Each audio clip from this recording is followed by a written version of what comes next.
All right. Yesterday we were talking about the motion of the particles and we come to know कि जो solids हैं उनमें particles around their mean position right और left vibrate कर रहे होते हैं, ये mean position और liquids में वही Brownian motion हो रही होती है।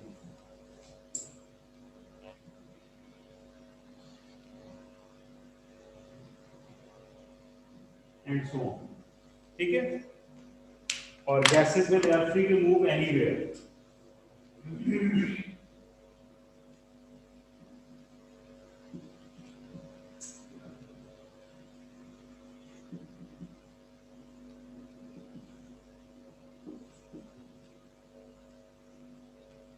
ठीक है? तो gases में they are free to move anywhere.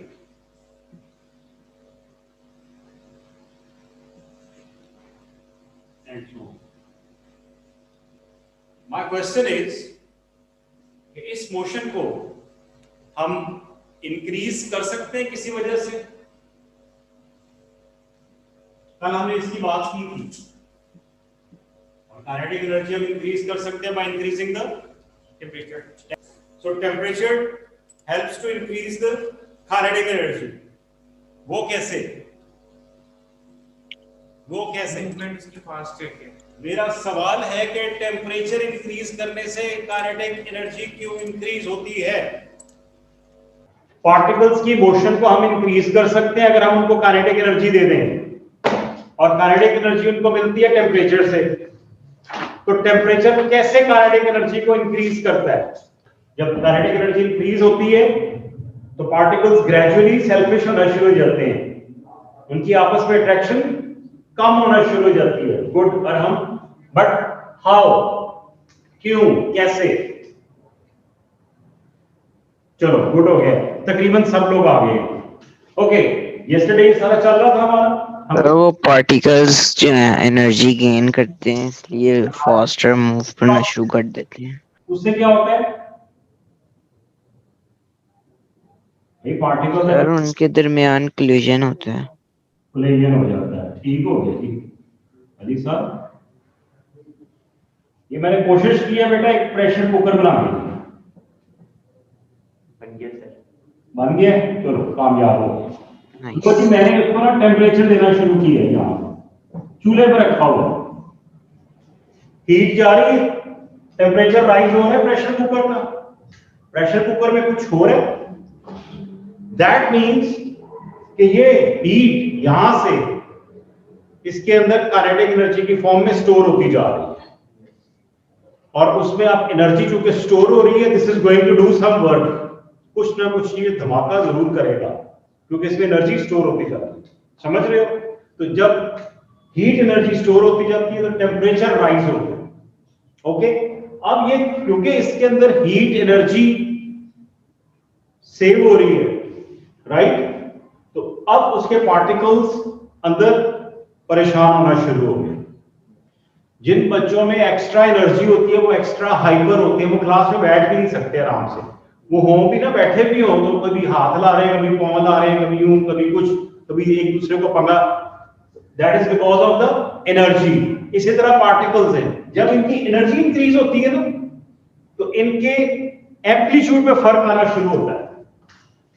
Amplitude mean position थी ये, यहां से इधर और इधर जा रहे थे, अब एम्पलीट्यूड और इंक्रीज हो गया। पहले से हीट हमने काइनेटिक एनर्जीज को दी, टेम्परेचर राइज हो रहा है, एम्पलीट्यूड इंक्रीज होना शुरू हो गया, ज्यादा मोशन। अब जब इसका एम्पलीट्यूड इंक्रीज हुआ, इस पार्टिकल का भी इंक्रीज हुआ, इसके साथ में कोई बिलियंस ऑफ पार्टिकल्स है, सबका एम्पलीट्यूड इंक्रीज हुआ। तो डोंट यू थिंक कि अगर ये एक आयरन का रॉड था तो उसकी लेंथ लेट सपोज 1 मीटर थी,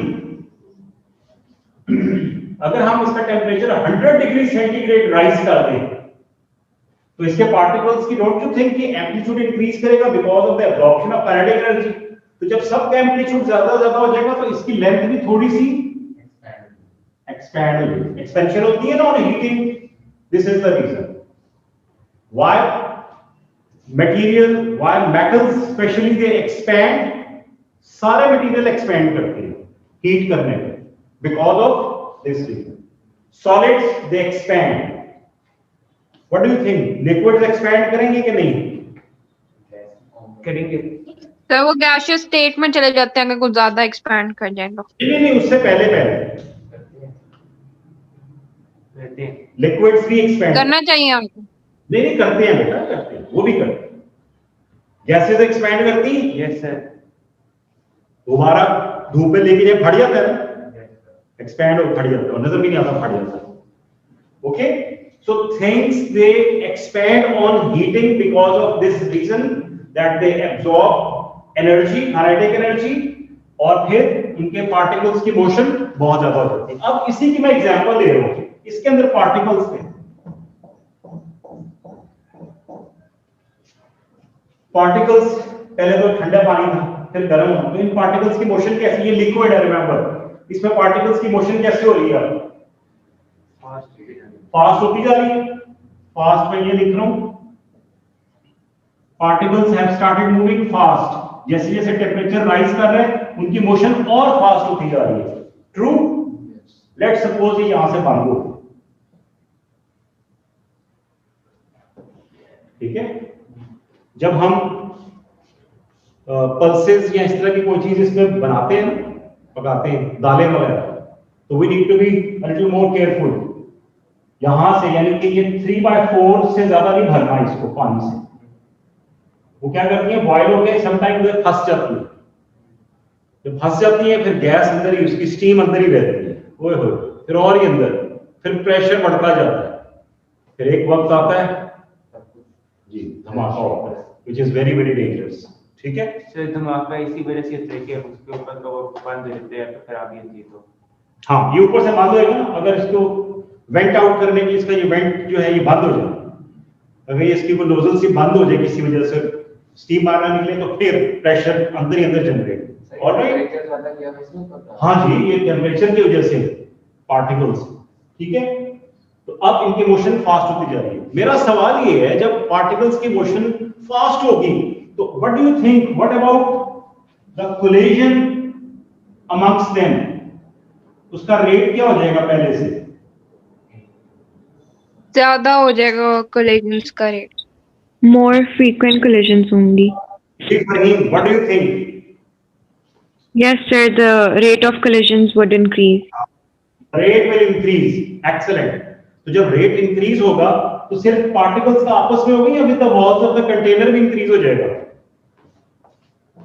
walls of the container. Good, शाबाश. वॉल्स ऑफ द कंटेनर के साथ ही वो टकरा रहे होंगे. ठीक है, तो जिसकी वजह से inside the container pressure increase होता है. ठीक है, जब प्रेशर आएगा तो मैं अच्छी तरह से तुम लोगों को बताऊंगा, लेकिन अभी समझ लो कि प्रेशर जो होता है ना, वो होता है force applied per unit area.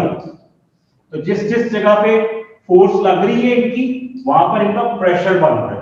Okay, तो ये जब प्रेशर पड़ेगा तो ये कब की बात है. सो पार्टिकल्स की मोशन की वजह से, पार्टिकल्स की मोशन फास्ट होगी. किस वजह से? काइनेटिक एनर्जी, और वो हमें हीट की फॉर्म में मिल रही थी, जिसकी वजह से टेम्परेचर राइज होगा. ये सारे आपस में कनेक्टेड है. सो जब हम काइनेटिक एनर्जी इंक्रीज करते हैं, पार्टिकल्स ज्यादा वाइब्रेट करते हैं. लो जी, मैं हीटों की तरह इसका टेम्परेचर इंक्रीज करता जा रहा हूं. पार्टिकल्स की विचारों की मोशन और तेज हो गई है, ये लिमिट्स तक पहुंच गई. ओए होए, कैसे वाइब्रेट कर रहे हैं विग्रसली. फिर भी मैंने ना टेम्परेचर और इंक्रीज कर दिया. अब क्या करेंगे ये पार्टिकल्स? So इनका स्टेट चेंज हो जाएगा. शाबाश, ये केड़ा बच्चा. Who said this? Sir, Farheen. Excellent Farheen, शाबाश. तो बेटा एक पॉइंट आएगा जब ये पार्टिकल कह देगा बस सैचुरेशन पॉइंट आ गया, अब मैंने वाइब्रेट नहीं करना, अब मैंने चलना शुरू कर देना. वो चल पड़ता है एक तरफ, वो एक तरफ चल पड़ता है, वो अपनी ओरिजिनल जगह को छोड़ देता है, क्योंकि उसमें इतनी एनर्जी आती है कि वो अपनी जगह से चल पड़ता है. ये भी चल पड़ा, ये भी चल पड़ा. आपकी कौन सी स्टेट आ गई? सॉलिड से क्या होना शुरू हो गया? मेल्टिंग की स्टेट आ गई। सारे नहीं चल रहे, कुछ कुछ चलना शुरू हो गए मेल्टिंग, ठीक है। अब ये सारे हीट एब्जॉर्ब करते जा रहे हैं और एक पॉइंट आएगा जब सारे के सारे अपनी जगह छोड़ देंगे तो अब इनका टेम्परेचर राइज होना शुरू होगा, मेल्टिंग स्टेट का। बेटा समझ आ रहा है मेल्टिंग क्यों होती है? इसका अगर मैं ऑपोजिट कर दूं, लिक्विड में थे बस ये सारे कार्य थे, मैंने उनकी हीट निकालनी शुरू कर दी, वो सारे क्या हो जाएंगे, करीब करीब आ गए, फिर एक जगह पे उनका पैटर्न सेट हो जाएगा, फिर वो वाइब्रेट करना शुरू कर देंगे, सॉलिडिफाई होना शुरू हो जाएगा, राइट। सो इस तरह से हम हीट के साथ, काइनेटिक एनर्जी के साथ स्टेट भी चेंज करते हैं। हम सॉलिड्स को मेल्ट और लिक्विड्स को सॉलिडिफाई कर सकते हैं। ठीक हो गया बेटा? सिर्फ एक फैक्टर की वजह से, काइनेटिक एनर्जी की वजह से, right. Okay, same is the case with gases. अब जब लिक्विड के भी पार्टिकल्स को आप और एनर्जी देते जाओ तो एक स्टेज आती है जब वो कंटेनर से बाहर निकल जाते हैं बाहर, ठीक है। बड़ी वियर्ड सी एग्जांपल्स आ रही है, वो नहीं मैं तुम लोगों को बता रहा, कहीं ऐसे तुम्हारे ब्रेन ही ना वॉश हो जाए। ओके, यहां तक कोई क्वेश्चन समझ आ रही है? ओके, अब थोड़ा सा अगर मैं आपसे ये कहूं कि सॉलिड्स, लिक्विड्स और गैसेस की on the basis of their particle motion कुछ कैरेक्टरिस्टिक्स बताओ, तो वो क्या क्या हो सकती है? सॉलिड्स में पार्टिकल्स की अरेंजमेंट कैसी है? सर बहुत closely particles arrange, Regular arrangement and they vibrate about their fixed position. सबकी पार्टिकल्स सब अरेंज फॉर्म में ऐसे ही है और उनमें स्ट्रॉन्ग फोर्स ऑफ अट्रैक्शन हो सकती है। अच्छा, लिक्विड्स में बेटा ये देखते जो ये इंपॉर्टेंट नोट्स है। लिक्विड्स में क्या होती है? होती तो है स्ट्रॉन्ग, लेकिन as compare to solids force of attraction कम होती है। Yes Sir, they're loosely packed. good, that's why they have fixed volume but not a fixed shape। इनमें क्या होती है? फिक्स्ड वॉल्यूम भी होता है, फिक्स्ड शेप भी होती है। लिक्विड को जिस चीज में डाल दो ये उसी की शेप ले लेते हैं, लेकिन 1 लीटर दूध 1 लीटर ही रहेगा, चाहे मग में डाल दें चाहे जग में डाल दें, इट विल रिमेन 1 लीटर। और गैसेस के पार्टिकल्स की फोर्स ऑफ अट्रैक्शन बहुत ज्यादा कम लीस्ट होती है, ना। That's why they are free to move anywhere. That's why they don't have a fixed volume or a fixed shape.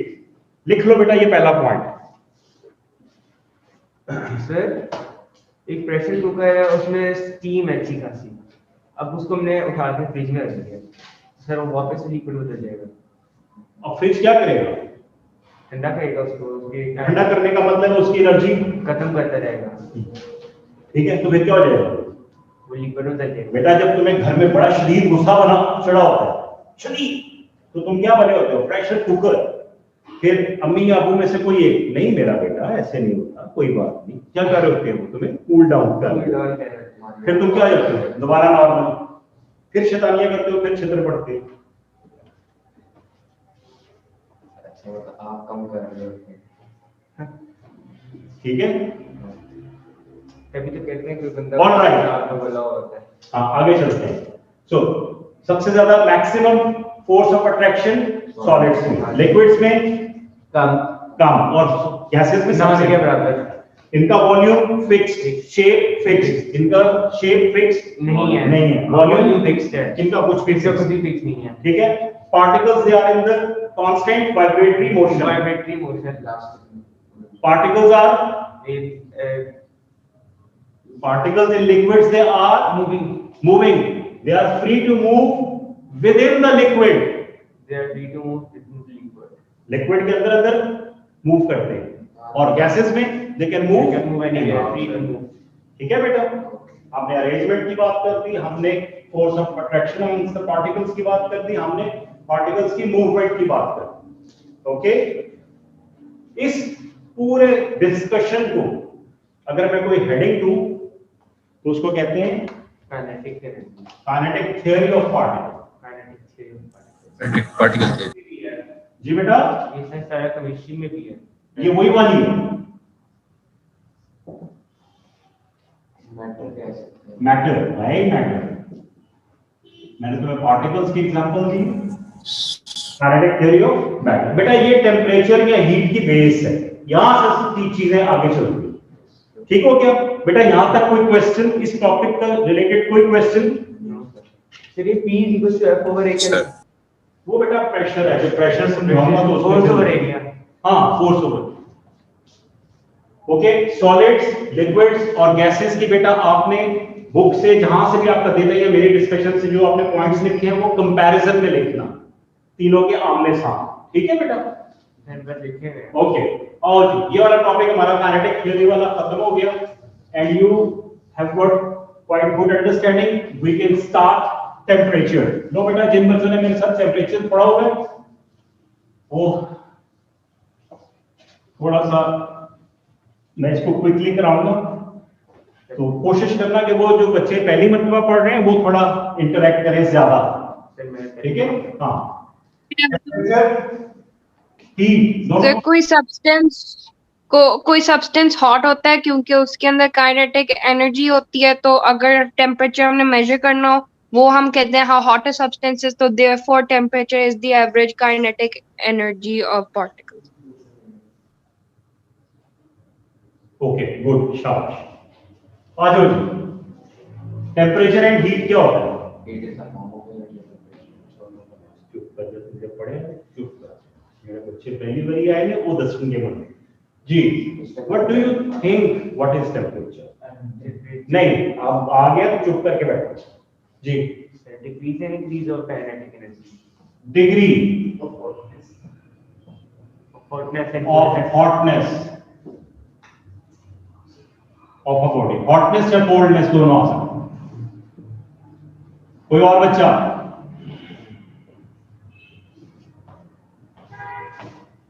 Ji, temperature का क्या आपका क्या ख्याल है? टेम्परेचर क्या होता है और हीट क्या होती है? दोनों बता सकते हैं आप। जो मेरे पुराने स्टूडेंट्स हैं वो थोड़ी सी खामोशी इख्तियार करें, वो देखेंगे ये चीजें। Okay, sir. हाँ, उससे उनकी इज्जत भी रह जाएगी और मेरी इज्जत भी रह जाएगी। हाँ, नए बच्चे समझेंगे कि शायद इनको आता है जी। Come on, what is temperature, what is heat, what do you think? मुझे तुम लोगों की थिंकिंग चाहिए। सर हीट गर्मी। बाकियों को भी चांस।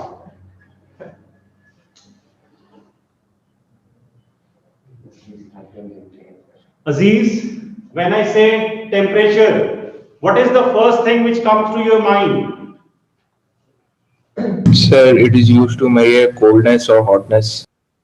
ओ यार, बड़े चीते हो तुम।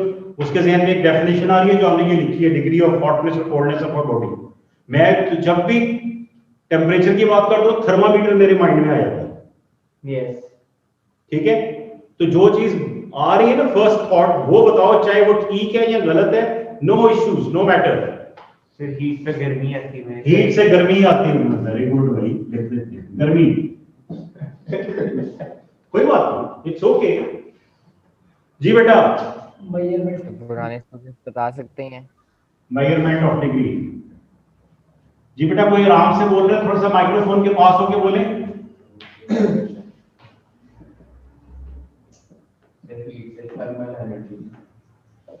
हीट से thermal energy. Heat is energy, Form of energy.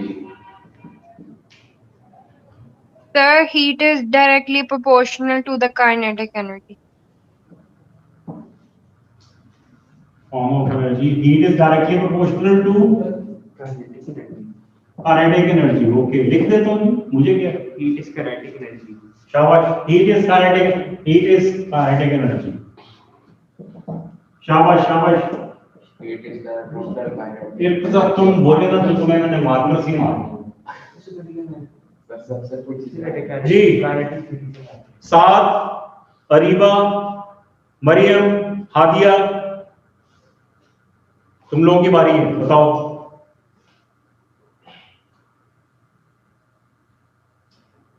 Sir heat गुस्सा। सही है, समझा होगा। ये लगता है ये जो बच्चों जिनके मैंने नाम लिए हैं ना, ये सिर्फ ऑनलाइन हो गए तो खुद निकल गए। Increasing of kinetic energy. Hadia, are you there?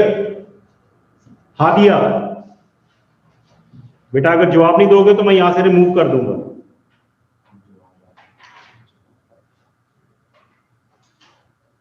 Hadiya, Maryam,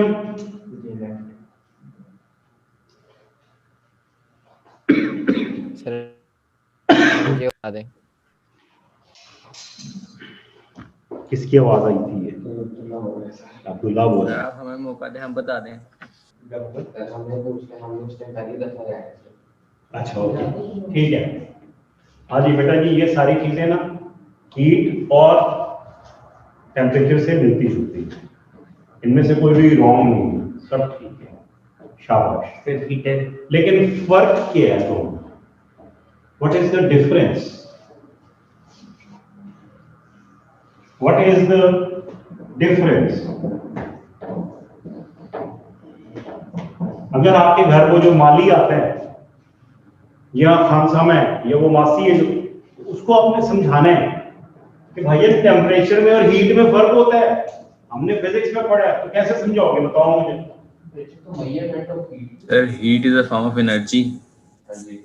Shahid, अपने जज्बात पे कंट्रोल रखो बेटा। जो नए बच्चे हैं ना उनसे पूछना, तुम लोगों को आता है, मुझे पता है। Measurement of kinetic energy in a Measurement of kinetic energy is called temperature. temperature. Measurement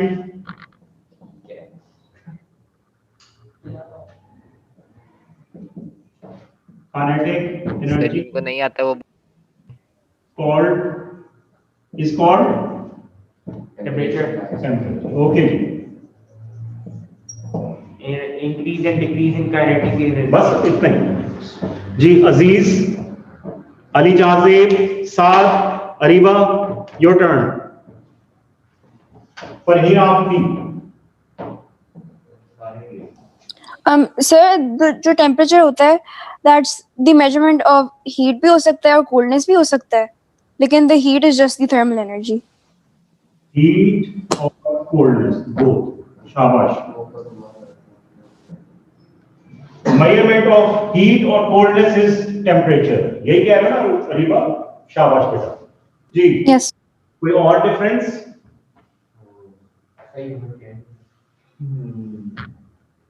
चलो ओके, ठीक हो गए। मेरे पास एक है। एक सेकंड सबरी, एक सेकंड। आप जो पुराने बच्चे हैं उनकी बारी है, चलो भाई बताओ जरा, शाबाश। मैं बताऊं? अच्छा चले सबरीन, आप भी बता दें। Heat is a type of energy or temperature is the measure of that energy.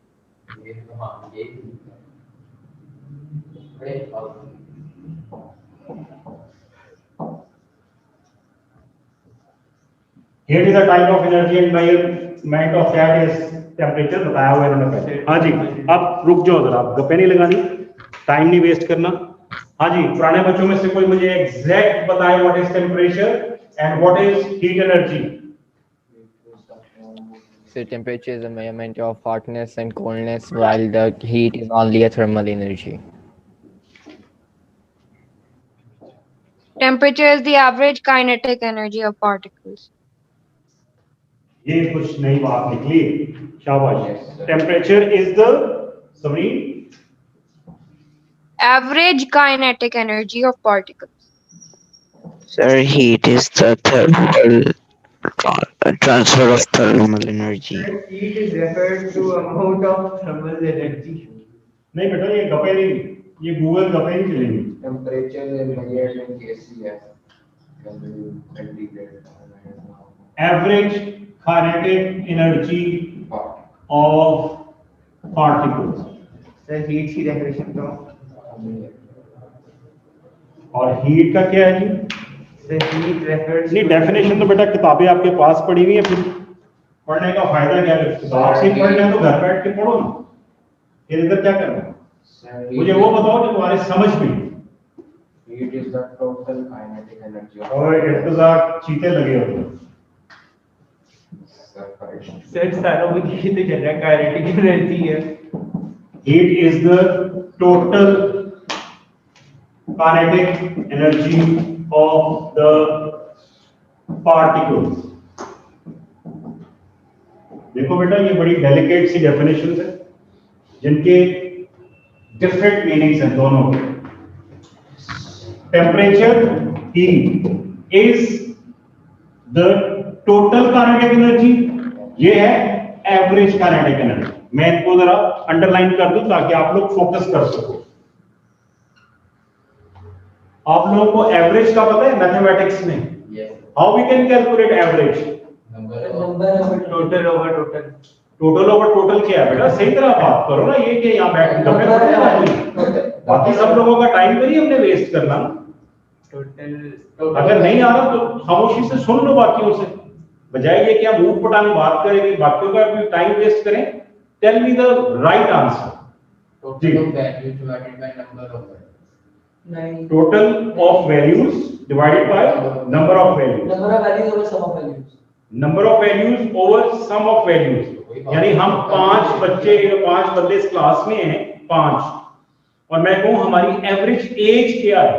हाँ, तो पहले हम जो है अपने सारों की एज टोटल लिखेंगे ऊपर और नीचे इसको नंबर से सम कर नंबर के साथ नंबर आगे नीचे, नंबर नीचे कितना और ऊपर क्या आ गया? सम ऑफ जो भी है क्वांटिटीज, नीचे नंबर ऑफ क्वांटिटीज। ऐसे ही है ना? तो इससे एवरेज निकल आती है। यानी आपके सारे मार्क्स को हम ऐड कर लें और डिवाइडेड बाय आपके सब्जेक्ट का नंबर, तो आपकी एवरेज आ जाएगी। भाई ऐसे ही है ऑनलाइन बच्चों। ये होता है average kinetic energy of the particles. अब ये मेरे पास एक कंटेनर है जिसमें वाटर है किसी भी डिग्री पे। लेट्स सपोज मैंने यहां पे थर्मामीटर डिप किया और थर्मामीटर की जो रीडिंग आई ना वो आई 60 डिग्री सेल्सियस। अगर मैं यहां पर करके देखूं तो कितनी होगी? यहां पे डिप करूं थर्मामीटर को तो टेम्परेचर कितना होगा? 50 डिग्री 60 कि 60 होगा? 60 होगा। 60 होगा। और अगर मैं सेंटर में करूं तो 60 होगा। तो भी 60 होगा। पक्की बात है? Yes. तो ये 60 60 60 आ रहा है, तो इसका मतलब है टेम्परेचर इज द एवरेज। हम एवरेज सब की एज डिफरेंट है। मेरी 52 इयर्स, आपकी 15 16 14, ठीक है। लेकिन हमारी एवरेज क्या आई मिला के 23 इयर्स। लेट्स सपोज हमारी एवरेज एज क्या आई? Average 23 years. तो एवरेज ओवरऑल हम सब की अब कितना, इस पूरे ग्रुप की एवरेज एज क्या है? 23। जैसे आपकी क्लास एवरेज डिटरमिन करते हैं ना रिपोर्ट कार्ड पे लिखने के लिए, ठीक है। हो सकता है वो एज आप में से किसी की हो, बट वो पूरे ग्रुप की मिला के एवरेज निकालेंगे, तो इसलिए वो एवरेज सबकी सेम होती है। तो इधर टेम्परेचर भी सबका सेम आ रहा है कंटेनर के अंदर। इसका क्या मतलब है? Temperature is the average kinetic energy of the particle. समझ गए बेटा? आ जाओ। हीट का मतलब होता है जो एनर्जी है, heat is the total kinetic energy. Total हमारी टोटल एज कितनी बनी थी? 55 प्लस 16 प्लस 15 प्लस 14 प्लस 16 कितनी होगी? 137। ये है टोटल काइनेटिक एनर्जी, ठीक है। इसको कितनी आपने एनर्जी दी थी कि इसका टेम्परेचर राइज होकर 60 हो जाए, वो टोटल एनर्जी कहलाएगी इस वाटर की हीट एनर्जी, राइट। कैसे बना? नहीं समझ आया? आई नो कैसे। आ जाओ जी इधर। आपने सॉस पैन में चाय डाली, टेम्परेचर रूम टेम्परेचर में वाटर है। रूम टेम्परेचर कितना है? Let's suppose 20 degree Celsius. Swimming pool है, इसमें भी पानी है, ये भी रूम टेम्परेचर है। इसकी क्या डिग्री होगी? इसका क्या टेम्परेचर होगा? सेम 20 डिग्री वही होगा। मैंने इसका भी टेम्परेचर राइज करना है। इसका भी टेम्परेचर राइज करना है। दोनों के नीचे मैंने सेम बर्नर लगा दिए, एक जैसे बर्नर, स्विमिंग पूल के नीचे भी, सॉस पैन के नीचे भी। हाँ जी, 10 मिनट्स के बाद ये तो 80 डिग्रीज पे चला गया। ओ भाई, इसका क्या टेम्परेचर हो जाएगा स्विमिंग पूल का? 3-4 डिग्री और 30 होगा मेरली। 25 sir. किसी का ख्याल है 30, किसी का ख्याल है 25, कोई कह रहा है 50, यानी 23। हाँ, अगर लिख दिया तो ठीक है। इसके अलावा अगर स्विमिंग पूल एक बकेट के बराबर है फिर तो शायद भी टेम्परेचर हो जाए, लेकिन अगर बाकी स्विमिंग पूल है तो मेरा ख्याल है एक टेढ़ी पैसे का फर्क नहीं पड़ना उसको। हो सकता है 20.01 हो जाएगा। ठीक है, अभी तो स्विमिंग पूल मैंने छोटा बनाया, अगर मैं इसको और बड़ा यहां तक कर देता ना फिर मजा। अब मुझे बताएं, हीट तो दोनों को मिल रही है, वॉल्यूम इफेक्ट टेम्परेचर क्यों नहीं सर रहा? लेकिन उस बीकर में फ्यूअर नंबर ऑफ पार्टिकल्स हैं देन द स्विमिंग पूल, इसलिए नंबर ऑफ पार्टिकल्स पे डिपेंड करता है। आपकी बर्थडे थी, मैंने पहले भी एग्जांपल दी थी समझाने के लिए, तो आप स्कूल केक लेके गए 4 पाउंड का, क्लास में आपने जाके कट किया, डिस्ट्रीब्यूट किया, सबने मजे से खाया। ओके, अगर प्रिंसिपल के नहीं सुबह असेंबली में तुम्हारा केक कटेगा 4 पाउंड का, 3000 बच्चे, 4 पाउंड का केक कितना कितना आएगा सबको? वो है ये स्विमिंग पूल वाला हिसाब है। नंबर ऑफ पार्टिकल्स बहुत ज्यादा, तो इसलिए उनकी सबकी एनर्जी थोड़ी थोड़ी राइज हुई। यहाँ पे नंबर ऑफ पार्टिकल्स कम थे, तो एवरेज काइनेटिक एनर्जी क्या होगी? ज्यादा राइज करेगी। सो टेम्परेचर पे डिफरेंस आया। So temperature is the average kinetic energy, whereas heat itself is the total kinetic energy. समझ आ रहा है बेटा? Questions, please. सर अगर हम चाहते हैं कि जो है सॉस पैन जो है उस जितनी स्पीड में वो हीट अप हो गया है 80 डिग्री, उतनी स्पीड में स्विमिंग पूल की हो जाए, तो हम लोग क्या कहेंगे कि सॉस पैन का वॉल्यूम जो है पानी का उसको डिवाइड कर देंगे स्विमिंग पूल के पानी से, जो हमें एक मिलेगा और नहीं बेटा, नंबर है उसको। एग्जांपल मैं इसलिए देता हूँ, तुम केक लेके गए, तुम्हारी क्लास में 8 बच्चे थे, ठीक है, 4 पाउंड का केक, 8 बच्चों में कैसा इतना बड़ा बड़ा पीस आया, मजे से खाया। अब इतना बड़ा बड़ा ही पीस तुमने पूरे स्कूल में डिस्ट्रीब्यूट करना है, कितने केक लेके आओ? बस समझ गए हो कि कितनी हीट चाहिए, सोर्सेस कितनी लगेंगी यहाँ पे, बर्नर ही बर्नर लगेंगे। सर मैं ये बता रहा हूँ कि बर्नर्स कितने लगेंगे वो किस निकालेंगे। अब कोई मुझे बताएगा एवरेज टेम्परेचर ऑफ अरेबियन सी कितना है? अरेबियन सी जो है, बहिरा अरब जो कराची के साथ समंदर है, उसका नाम अरेबियन सी है। उसका एवरेज, उसका टेम्परेचर क्या है वाटर का? Sir 5 degree. 25 डिग्री। आइस तो नहीं है, मतलब 0 से लेकिन सर ठंडा बहुत है इसलिए 5 डिग्री है, 0 डिग्री पे बर्फ है। चलो 5 डिग्री हम मान लेते हैं, 5 डिग्री 0 पे बर्फ पड़ती है ना, तो उसका 5 डिग्री, वो इतना ज्यादा पानी 5 डिग्री उसका टेम्परेचर राइज हुआ है, कहां से हुआ? सर उसको एनवायरनमेंट में क्या चीज है सबसे बड़ी सोर्स ऑफ हीट है? सन। शाबाश, वेरी गुड। कब से सन उस पानी में अपनी एनर्जी डाल रहा है? अब देख लो कितनी एनर्जी उसने एब्जॉर्ब कर ली है किसी सर, लेकिन वैसे तो सी एब्जॉर्ब भी देर से करता है और लेट गो भी देर से करता है ना? या तो वाटर ही ना, सॉस पैन वाला ही वाटर है ना, उसमें भी थोड़े से सॉल्ट से ज्यादा है ना, फिर क्या होगा? समहाउ सिमिलर तो है।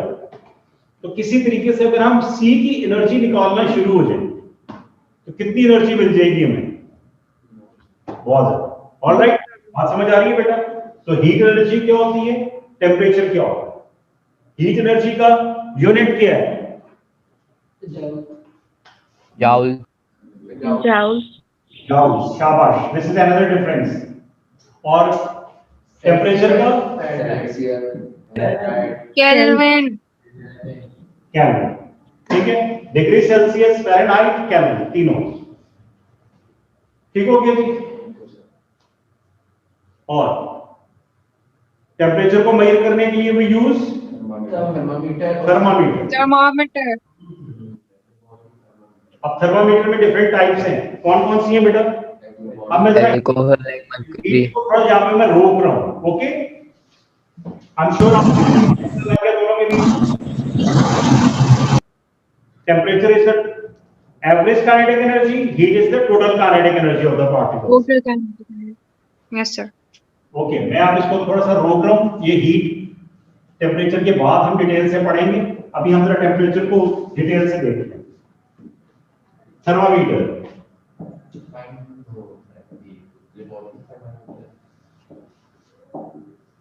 It is thermometer. थर्म का क्या मतलब है? Heat. Anything measures, so thermometer measures the average kinetic energy of the particles. Okay. कितनी तरह के थर्मामीटर्स होते हैं हमारे पास? So clinical and lab thermometer. Clinical thermometer, digital thermometer, glass thermometer, lab,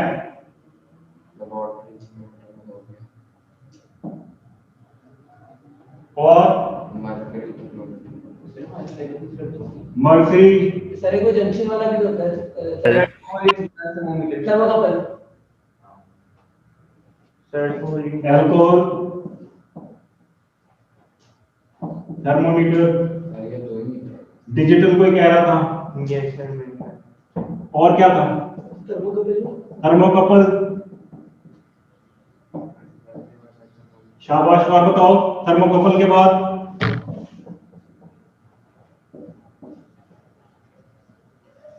sir एक वो कौन सा होता है? सर एक वो भी तो होता है, एक स्ट्रिप होती है। सर एक वो भी होता है सर, हाँ तुमसे वही करने क्या पता है, तुम लोग बताओगे तो मैं लिखूंगा ना। हाँ, कौन सा होता है? सर वो पुराने जमाने में जब भी टेम्परेचर मेजर करना था, कोई बीमार होता था तो वो स्ट्रिप रखते थे एक माथे पे, वो कौन सा होता है? वो स्ट्रिप वाला जो कलर बैंड इसमें चेंज होते थे। Okay, strip thermometer, strip.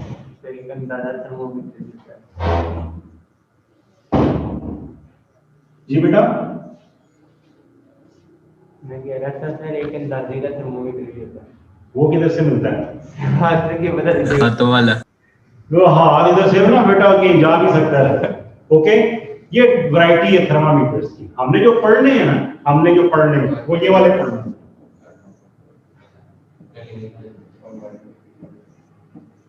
Okay, digital, strip, असल में क्लिनिकल थर्मामीटर की टाइप्स ही हैं। भाई लेबोरेटरी वाले दो तरह के बने होते हैं, वो मर्करी से बने होते हैं या अल्कोहल से बने होते हैं। ठीक है, उनके अंदर जो मटेरियल डाला जाता है उसका वही नाम हो जाता है। दोनों यूज होते हैं लैब में। तो लैब का thermometer can be made up of mercury, it can be made up of alcohol. Alright, में भी तो मर्क्यूरी बेटा जब मैं बोल रहा हूँ तो वेट कर रहा हूँ, जब रुक जाओ तो फिर क्वेश्चन पूछ। जी आप बताइए। सर क्लिनिकल वाले में भी तो मर्क्यूरी वाला यूज होता है ना? जी जी बिल्कुल, उसमें भी मर्करी यूज होता है। समझ आ रही है बेटा? तो ये है डिफरेंट टाइप्स ऑफ थर्मामीटर्स जिनकी हमने बात कर रही है। अब थर्मामीटर फर्स्ट करो, हम लेबोरेटरी थर्मामीटर की बात कर रहे हैं। आप लोगों ने I am sure laboratory thermometer देखे हैं? Yes, sir. इसके अंदर This building this thing is called -10 to 110. ये सिल्वर सीड्स की शेप होती है, इसको बल्ब कहते हैं, और इसमें ये एक थ्रेड होते हैं यूं करके, और इसमें तो मार्क्स लगे होते हैं -10 और फिर इस तरह से 0 और फिर सो ऑन, और लेट सपोज यहाँ पर 100 और यहाँ पर 110। ठीक है जी, इस तरह से ये कैलिब्रेटेड होता है। कैलिब्रेशन का मतलब है स्केल प्रिंट टू आवर। ठीक है जी। अब थर्मामीटर को कैलिब्रेट कैसे करते हैं, जल्दी से बताओ यार, टाइम थोड़ा रह गया जी। इसकी हम मार्किंग कैसे करते हैं? पूरा वो बुक में दिया 4 स्टेप्स। सर हम वाटर के आइस, सर हम जो आइस मेल्ट हो रही होती है वहां पे। आप एक मिनट जरा खामोशी इख्तियार करें समरी जी। How do we calibrate this? Sir icing point पर मतलब बॉइलिंग पॉइंट, मेल्टिंग पॉइंट देते हैं। ये अच्छी वोकैबुलरी निकल रही है। क्या कह रहे हैं आप? सर आइसिंग पॉइंट, आइस का वो देते हैं, मेल्टिंग पॉइंट देते हैं और बॉइलिंग freezing। और फ्रीजिंग पॉइंट। अच्छा अब फ्रीजिंग हो गया, बॉइलिंग इसमें मुख्तलिफ टेम्परेचर्स में रख के देखते हैं वो सर बॉइलिंग फैन 100 पे होगा ना, वो 100 हो सर जाएगा। ये आइसिंग पॉइंट असली मेल्टिंग पॉइंट होगा। बेटा आइसिंग पॉइंट तुम लोग जो मुझे बताओगे मैं तो वो लिख रहा हूँ, मैं अपने पास से लिख रहा हूँ। सर वो मेल्टिंग पॉइंट। अच्छा melting point, okay. Yes, sir. Icing is melting, Yes, sir। है आईसी का मेल्टिंग। सर आइसिंग का फ्रीजिंग पॉइंट नहीं होगा। Melting point, okay. एक मेल्टिंग पॉइंट है, एक बॉइलिंग पॉइंट है, किसका? सर वो वाटर का। पक्की बात है? जी सर। चलो शाबाश। वाटर मेल्ट होता है, यस सर। और आइस मेल्ट होती है। आइस मेल्ट होती है, ठीक है जी। जहाँ पे आइस मेल्ट होगी उसको जीरो कर देंगे। ऑलराइट, हम करते हैं, शाबाश, बिल्कुल ठीक पहुंच गए। ये हम बताऊं? आइसी वाटर लेते हैं, ठीक है। आइसी वाटर Yes. कैसा होता है? वो पानी जिसके अंदर आइस क्यूब्स पड़े हो, ज्यादा सारी आइस हो, राइट? उसका टेम्परेचर क्या होएगा? जीरो ही होगा। शाबाश बेटा, हमने इसको जितना कैलिब्रेट किए वो हमने रेफरेंस के साथ किए। हमने वाटर को एज अ स्टैंडर्ड कंसीडर किए, ठीक है। जैसे वाटर की डेंसिटी भी स्टैंडर्ड है 1, इसी तरह से वाटर जहां पर मेल्ट होती है ना उसकी आइस, आइसी वाटर या मेल्टिंग पॉइंट हमने